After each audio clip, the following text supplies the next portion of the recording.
Foana fantatrareo ngamba fa tamin'ny filan-kevitry ny gouvernement tafarany teo dia nanapa-kevitra ny gouvernement noho ny toromarika avy amin'ny filoham-pirenena fa hoe tokony anangana commission anankiray tsy hijery afa-tsy io tsy lafiny tsy fandriam-pahalemana io zany ary ohatra ny parazara arakaraky ny zavatra ataony mpitondra zany dia iny fa misy ireo tsy mataotody zay sa manandrana mihitsy zany mijery hatraiza ny herin'ny fitondram-panjakana ka io zany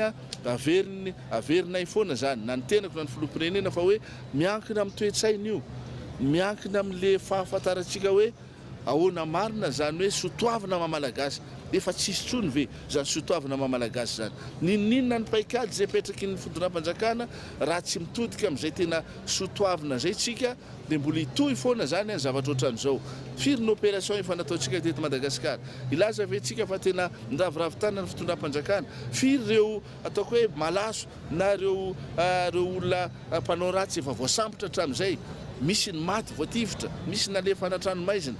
dia mbola misy foana mirongatra foana ka zay no antony tenenanay hoe ny resaka tsy fandriam-pahalemana dia aza petraka ao ny fitondram-panjakana rery fotsiny na dia izy azy no tokony lohalarana amin'izany fa anjarantsika rehetra manabe ny rehetrarehetra anjaran'ireo fiarahamonim-pirenena anjaran'ny mpanao politika anjaran'ny mpitondra fivavahana anjaran'ireny tompona andraiky rara-drazana manao ny fomba rehetra mba hiverenany izay sotoavana mamalagasy zay ho tena filama